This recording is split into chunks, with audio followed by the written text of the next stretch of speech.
Okay, so we are going to talk about GLP-1 medications and kind of this new trend in weight optimization. So I imagine most people have heard about the GLP-1 receptor agonists. They initially came to market with FDA approval back in about 2005. In 2017 is when semaglutide came out with approval. So you might know it as Ozempic, Rybelsus, Wegovy, and then there's also tirzepatide, which is a dual receptor agonist, a little newer one, Mounjaro. And essentially these medications came out to treat type 2 diabetes. So they're activating the GLP-1 receptor, which is a hormone that our small intestine produces. And that GLP-1 hormone essentially is increasing insulin, decreasing glucagon, thereby lowering our blood sugar, initiating good control. When these medications are taken at higher doses, we start to also see suppression in appetite. And it's actually working in the brain on dopamine. So some of my patients that have been on these meds also have some kind of positive side effects, noting that they feel a little bit more just kind of steady, better concentration. So that's kind of a unique thing about this class of medications.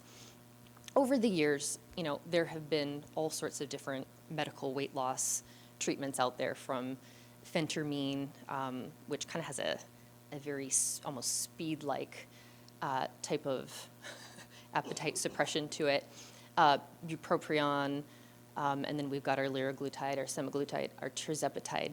The issue with these medications is that they're primarily acting on suppressing appetite, which is fine. That's going to lead them to calorie restriction, weight loss, but it's not really addressing some of the other really important issues that we have to consider if we're looking at long-term weight optimization. So again, just kind of a recap here, that the GLP-1s that we're talking about today came out for type 2 diabetes treatment. Now, there is kind of approval for weight loss right now. It's pretty hard to get insurance coverage through that. But essentially, the FDA has said, okay, if people have either type 2 diabetes, they can take this medication for weight loss if they also have a BMI that is high enough, essentially. Or BMI of 27 and at least one weight-related condition like high blood pressure, that type of thing. These medications are predominantly subcutaneous injectables. So once a week, you're popping it under the skin. Semaglutide does have an oral form as well in drops. I can't say that I have experience prescribing those ones yet. I've kind of heard mixed results as to how well they work. I don't know if any of you have prescribed or used those, but I'm kind of waiting to find out more information on that subtype. Common side effects with these medications can include nausea. It's slowing down transit time, right? So things are moving slowly. We get gastritis. Some people will have vomiting. Stomach pain, constipation is a really big one that we have to combat with these meds. Dry skin is a common side effect, and like really dry. And then also skin laxity. So again, kind of as I said in the beginning, I think it's really important if we're prescribing these medications to be looking at not only the things that they work well at, but also their limitations and how to really provide good holistic weight optimization for our patients. So again, these medications, they do a great job of suppressing appetite, especially as the dose goes higher and higher. But they're not really doing much in terms of changing our metabolic rate, right? So for instance, if people have this steep decrease in their appetite, they're eating a lot fewer calories, what's going to happen? They're going to lose fat, but they're also going to lose their muscle. And what makes up our basal metabolic rate? Our muscle mass, right? So don't you think it's important, if we're prescribing these medications, helping people with weight optimization, to be monitoring their lean muscle mass, right? So anytime I'm working with someone for weight optimization, aside from doing thorough labs and intake, I'm going to get them on a scale and make sure that we have a baseline of their lean muscle mass, their bone weight, what their fat percentage is, what their hydration percentage is. Because if we're not monitoring these things, we're going to help them lose all this weight, and then at the end, they go off of the medication, and studies show most people will gain it back, right? But it doesn't have to be that way. I have many patients who have had long-term results, but again, you have to really be looking outside of the box of just, okay, here's the dose of medication for this many months, now I'm going off. That's not a great way to do it if you're looking for long-lasting results. Another thing to point out too is that when people are going through this phase of, low appetite, not eating much, and then they come off, the body says, oh, okay, I have a lot less fat reserves, which is sort of like this vital energy reserve.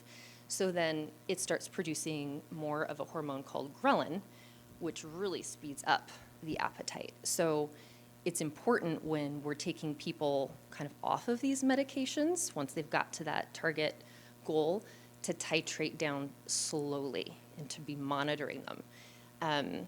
Otherwise, it can really set them up for disaster. So some other things to consider when we're doing weight optimization, aside from medications, is looking at the gut. So the gut is really the foundation of health in so many different ways. One of the things I like to do is actually do stool testing. So patient sends in a sample. GIFX is one of my favorite tests through Genova Labs. I have no affiliation with them, just a little clinical pearl. And what it does is it actually gives you this readout of all the different gut bacteria. And one that has gained quite a bit of attention recently is called Akkermansia. Has anybody heard of Akkermansia? Okay, cool. A couple people. Well, I project that in years to come, you're going to hear a lot more about this one because the research on it is quite exciting.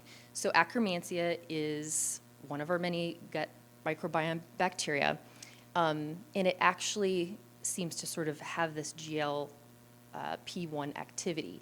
So in patients that are deficient in this particular gut bacteria, we're seeing a tendency towards type 2 diabetes,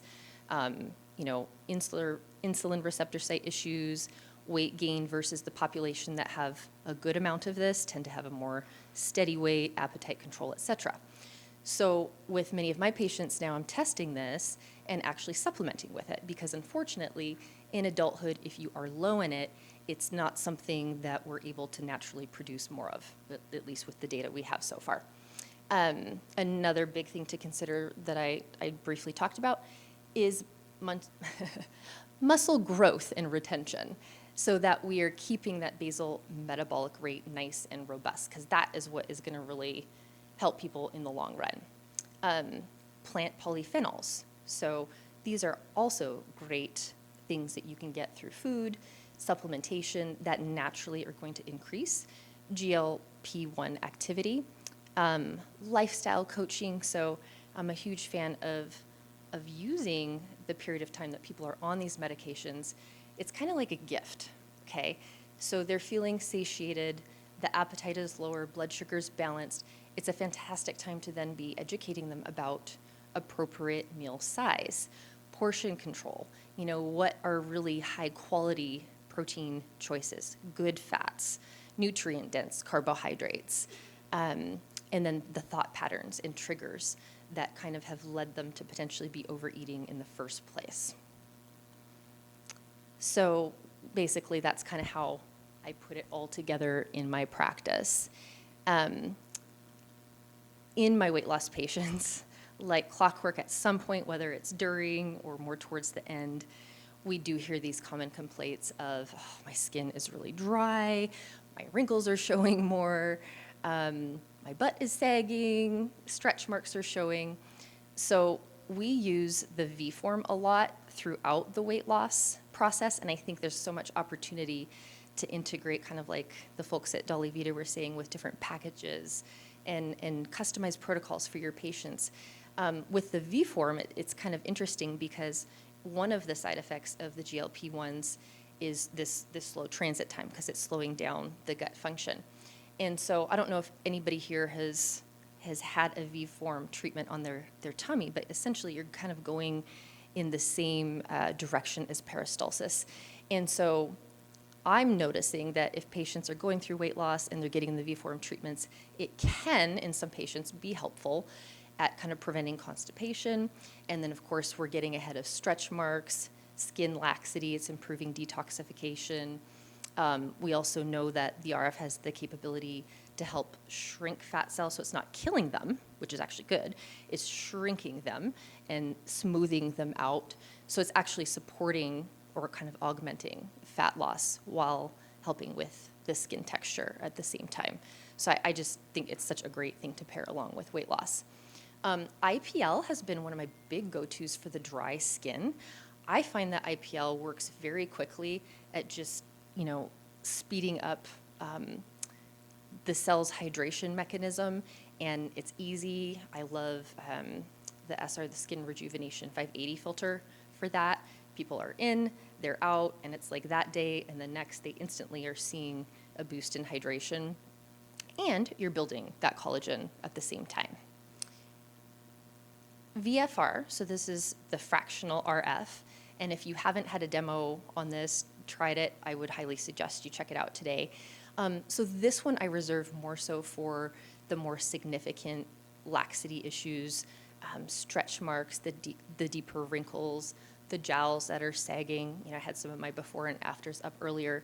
It just does a beautiful job at helping to kind of resurface the skin and help with that sagging effect that people can get during weight loss. And the nice thing too is that you can use it everything from the face, the neck, you can use it on the body as well. Okay, so I hope that this kind of helped give you a bit more of a base on how weight optimization can pair nicely with aesthetics, and hopefully inspire you to do it in a more holistic fashion where we're supporting people in their weight optimization journey to have really good long-term results. So if you have any follow-up questions, questions about the protocols we use, feel free to tap me sometime today or tomorrow, and I'm happy to go over it with you. Thank you.